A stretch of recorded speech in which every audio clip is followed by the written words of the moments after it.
भारत छोड़ो न्याय यात्रा में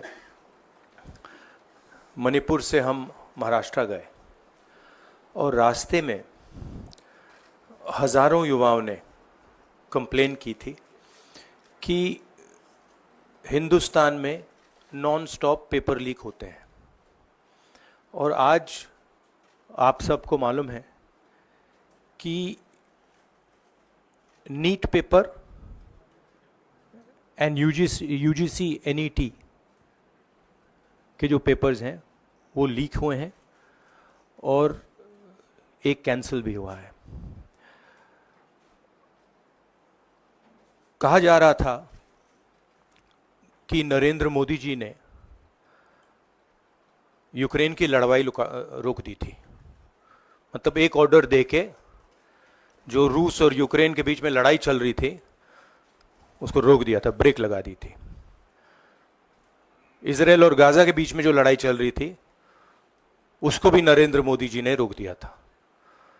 मगर किसी ना किसी कारण जो हिंदुस्तान में पेपर लीक हो रहे हैं उसको नरेंद्र मोदी रोक नहीं पा रहे हैं या रोकना नहीं चाहते हैं। नुकसान स्टूडेंट्स का होता है।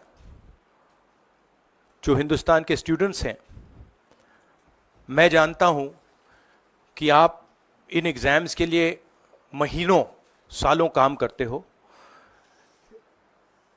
ये आपका फ्यूचर है और आपके फ्यूचर से खिलवाड़ किया जा रहा है। मध्य प्रदेश में व्यापम हुआ और अब उस व्यापम को नरेंद्र मोदी जी और उनकी सरकार पूरे देश में फैलाने का काम कर रही है। मैं इंस्टीट्यूशनल कैप्चर की बात करता हूं, मीडिया की बात करी, अलग अलग हिंदुस्तान के जो संस्थाएं हैं उनकी बात की। यही एजुकेशन इंस्टीट्यूशंस में हो रहा है। पेपर लीक का कारण है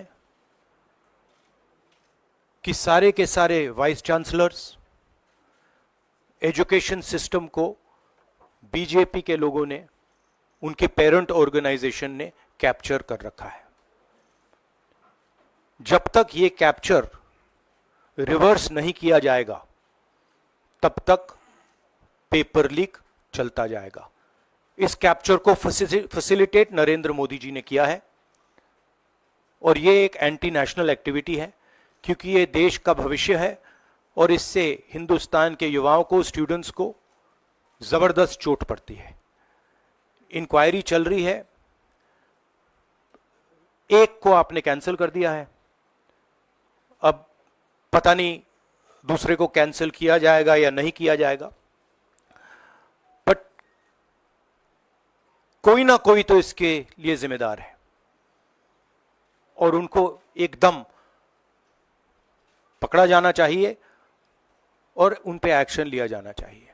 आपके कोई सवाल हो? साथियों, मैं गुजारिश करूंगा सवाल आपके इसी विषय पर। हाँ प्लीज। हाँ, sorry. So, when I went on my Bharat Jodo Yatra, the second one, throughout the route, students were telling me that paper leaks are endemic in India. They study, they work hard, honest students suffer, and students who want to cheat benefit. And this was repeated again and again and again and again. Now we are seeing an expansion of the idea of Vyapam across the country. BJP states have had to deal with this. Uttar Pradesh has had to deal with this. Madhya Pradesh has been a center of this. Gujarat has been a center of this. And now they have expanded this idea to the rest of the country. This is extremely damaging to students. And it's happening because all our institutions have been captured. Our vice chancellors are placed not based on merit, but because they belong to a particular organization. And this organization and the BJP have penetrated our education system and destroyed it. What was done by Mr. Narendra Modi to the economy with demonetization has now been done to the education system.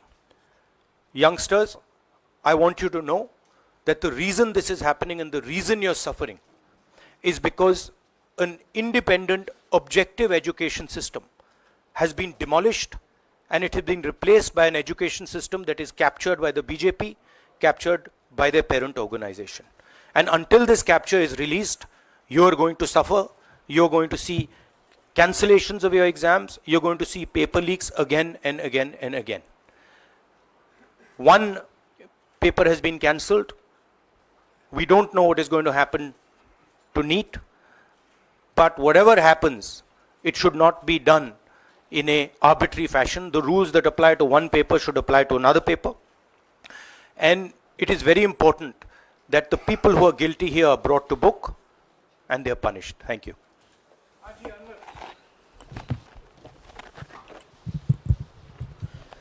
Sir, सोमवार से संसद का सत्र शुरू हो रहा है, तो क्या आप निजी तौर पर लोकसभा में इस विषय को उठाएंगे और आप यह मांग करेंगे कि प्रधानमंत्री मोदी खुद सदन में आकर जवाब दें इस विषय पर, क्योंकि ये छात्रों के भविष्य से जुड़ा विषय है? हाँ, बिल्कुल, सिंपल क्वेश्चन. हाँ, उठाएंगे, पार्लियामेंट हाउस में उठाएंगे. Thank you sir. Rahul ji मैं इधर हूँ. सवाल ये है कि जो एजुकेशन सिस्टम इस वक्त है और जिस तरीके से जो पेपर लीक हुए, जिसका आरोप भी आपने लगाया और जो सामने भी आया है, रद्द भी हुआ है कल परीक्षा, लेकिन सबसे बड़ा सवाल ये है कि बदलाव क्या होने चाहिए, वो बदलाव जो इससे परीक्षा लीक रुके, वो क्या आपके पास फार्मूला? हमारे मैनिफेस्टो में हमने लिखा था, देखिए 2-3 चीज़ें हैं.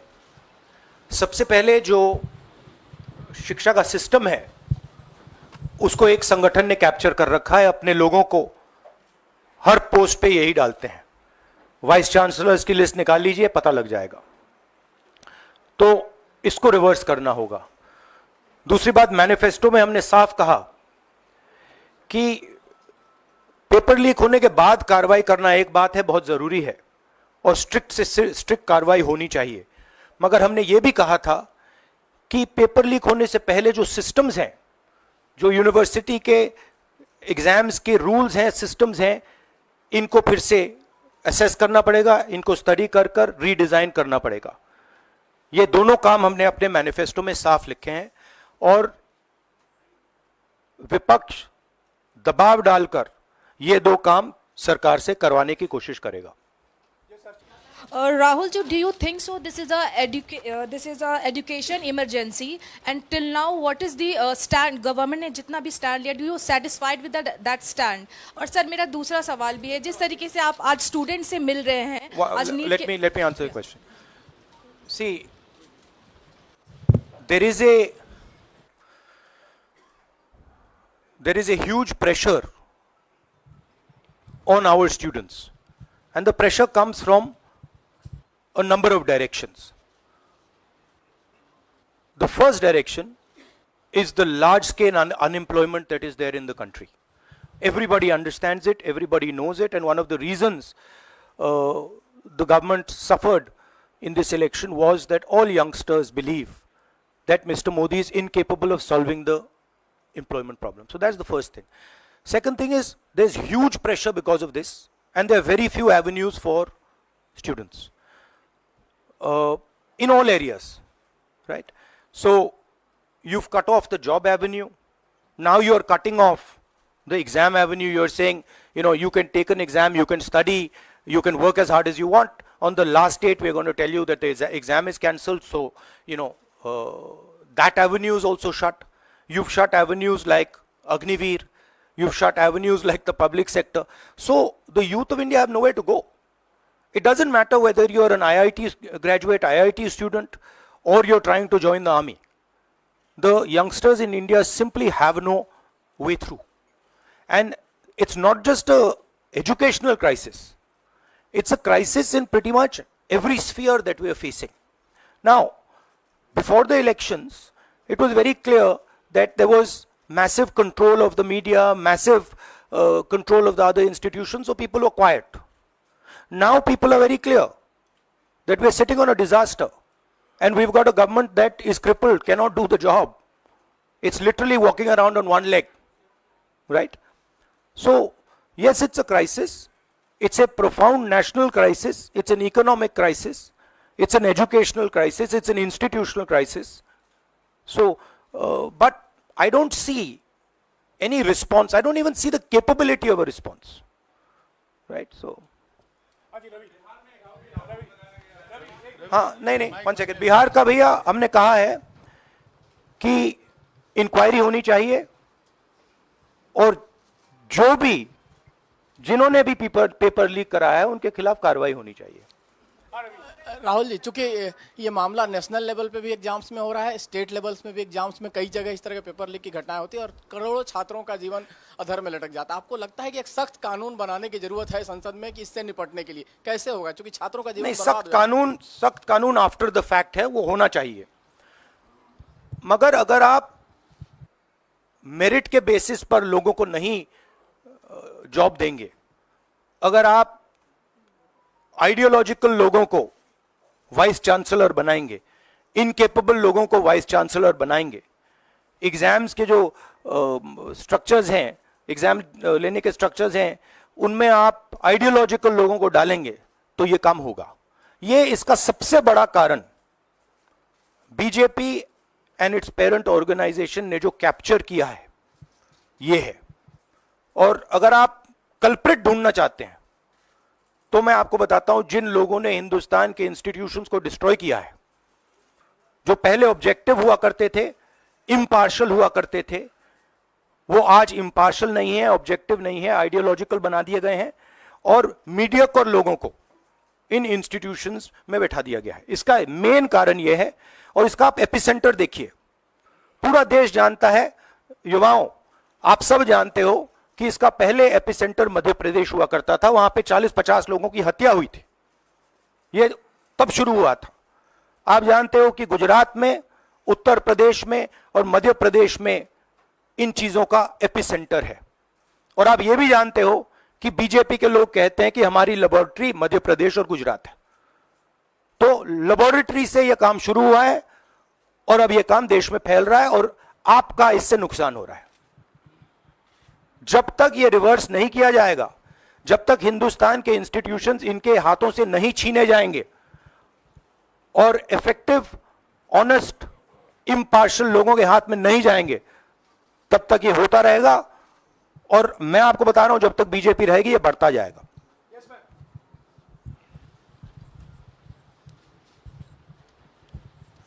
सर, एनटीए के अंदर सारे एग्ज़ाम्स आने लग गए हैं, नीट भी, नेट भी, और इवन कॉलेज एडमिशन्स भी उसी पे हो रहे हैं. तो आपको लग रहा है ट्रांसपेरेंसी कहीं ना कहीं वहीं ख़त्म हो जा रही है, क्योंकि वो एक एजेंसी जो है वही सारा कंडक्ट करा रही है. तो आपने पार्लियामेंट में इस मुद्दे को उठाने को सोचा है कि एनटीए को कहीं ख़त्म करने की ज़रूरत है या बदलाव करने की ज़रूरत है? नहीं, देखिए, अगर हिंदुस्तान में बहुत सारे ऑनेस्ट लोग हैं, बहुत सारे ऑब्जेक्टिव लोग हैं, अगर ऑब्जेक्टिव लोगों को, ऑनेस्ट लोगों को आप ये काम दोगे, पेपर लीक नहीं होगा. अगर आप मीडियोकर लोगों को राजनीतिक बेसिस पे, आइडियोलॉजिकल बेसिस पे चुन के करोगे तो ये काम होगा. और ये मैं कह रहा हूं, दोहराता जा रहा हूं कि हर हिंदुस्तान की हर संस्था को कैप्चर कर रखा है. लीगल सिस्टम को, ब्यूरोक्रेसी को, इंटेलिजेंस एजेंसीज को, इन्वेस्टिगेटिव एजेंसीज को, एजुकेशन सिस्टम को.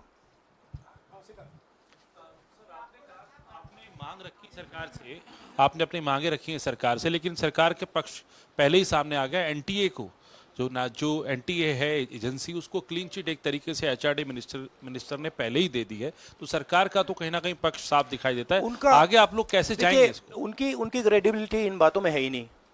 वो क्लीन चिट दें, उसका कोई मतलब ही नहीं है. उनकी जीरो क्रेडिबिलिटी है. सब लोग जानते हैं कि एपिसेंटर मध्य प्रदेश, गुजरात एंड उत्तर प्रदेश. सबसे ज्यादा मेरी यात्राओं में सबसे ज्यादा पेपर लीक की बात यहीं आई थी. उत्तर प्रदेश में आई थी, मध्य प्रदेश में आई थी.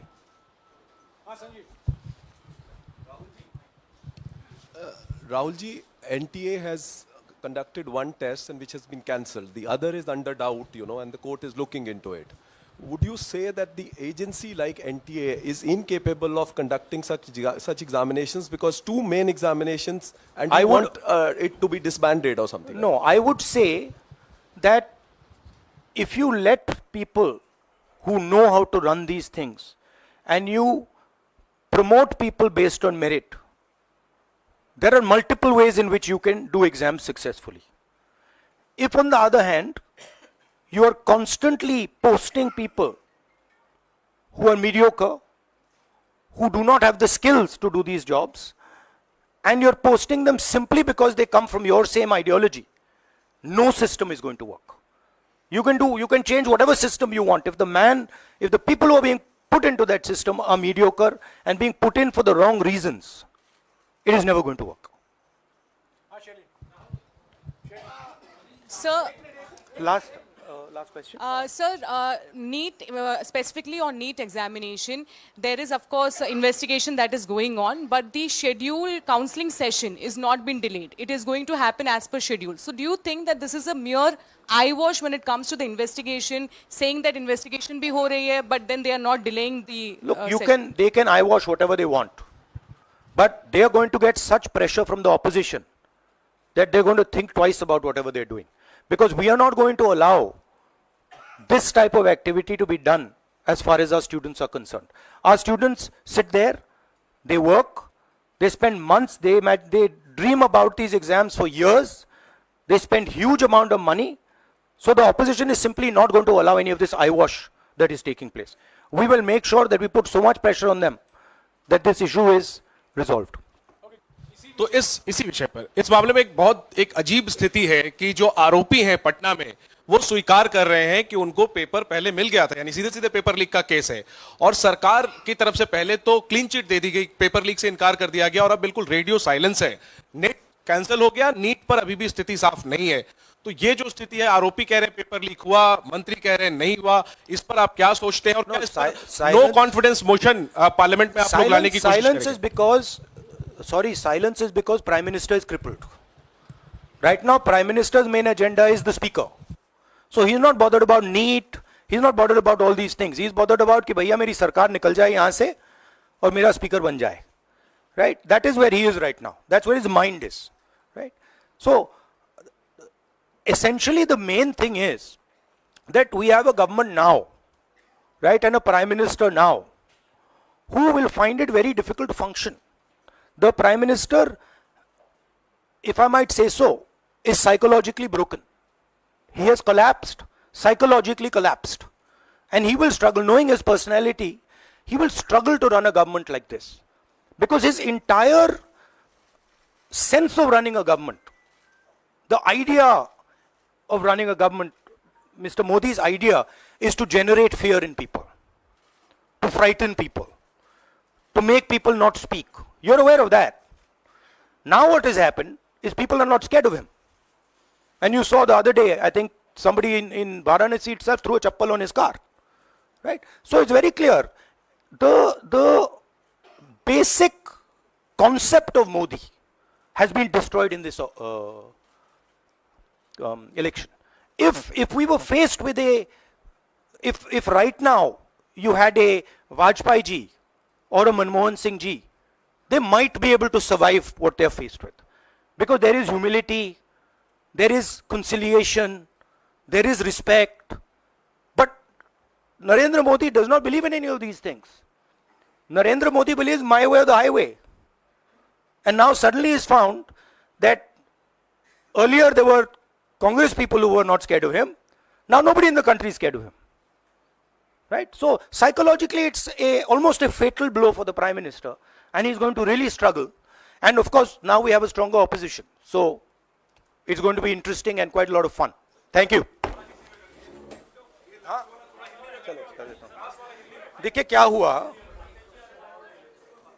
आपने जो नरेंद्र मोदी जी का जो कॉन्सेप्ट था और वो गुजरात में शुरू हुआ था, गुजरात से वो गुजरात मॉडल फिर वो नेशनल लेवल पे लाए। कॉन्सेप्ट क्या था?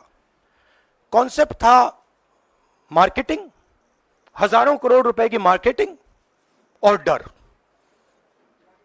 एजेंसी का डर, मीडिया का डर, सरकार का डर। अब हुआ क्या? अब देश में कोई उनसे डरता ही नहीं है। मतलब एक तरीके से रिडिक्यूल करते हैं। जो पहले 56 इंच की छाती थी, अब नंबर तो नहीं दे सकता हूं, बट 30-32 हो गई है, राइट? तो अब पूरा जो ढांचा था, इतना बड़ा गुब्बारा था, वो इतना बड़ा हो गया। अब इससे नरेंद्र मोदी जी को साइकोलॉजिकल बहुत टेंशन होगा, बहुत प्रॉब्लम होगी, क्योंकि उनका जो काम करने का तरीका है वो लोगों को डराने का है, धमकाने का है। अब वो डर चला गया। आपने देखा, पता नहीं देखा या नहीं, वाराणसी में वो चप्पल मार दी किसी ने। अब आप इमेजिन कीजिए, चुनाव से पहले अगर कोई मारना भी चाहता था डरता, तो वो जो डर था वो गायब हो गया, खत्म हो गया। और इंटरनल भी प्रॉब्लम्स हैं, इनकी पार्टी में प्रॉब्लम्स हैं, इनके पेरेंट ऑर्गेनाइजेशन में इश्यूज हैं।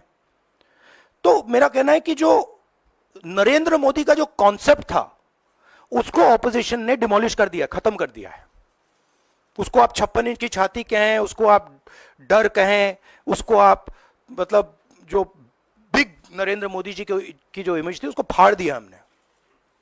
अब अगर वाजपेयी जैसे लीडर होते जो जिनमें ह्यूमिलिटी थी, मनमोहन सिंह जी जैसे जिनमें ह्यूमिलिटी थी, लोगों की रिस्पेक्ट करते थे, बात सुनते थे, ऐसी सिचुएशन वो काम निकाल सकते थे। मगर ये नरेंद्र मोदी जी की स्टाइल ही नहीं है। नरेंद्र मोदी जी मतलब किसी की सुन नहीं सकते, बिना फोर्स काम नहीं कर सकते। तो ये अब मामला है। और दूसरी बात, बहुत मजबूत ऑपोजिशन है, तो काफी मतलब इंटरेस्टिंग समय है। Thank you. देश और दुनिया की तमाम बड़ी खबरों से जुड़े रहने के लिए लाइक करें, सब्सक्राइब करें यूट्यूब पर सच को हिंदी चैनल और बेल आइकन दबाकर पाएं लेटेस्ट अपडेट सबसे पहले।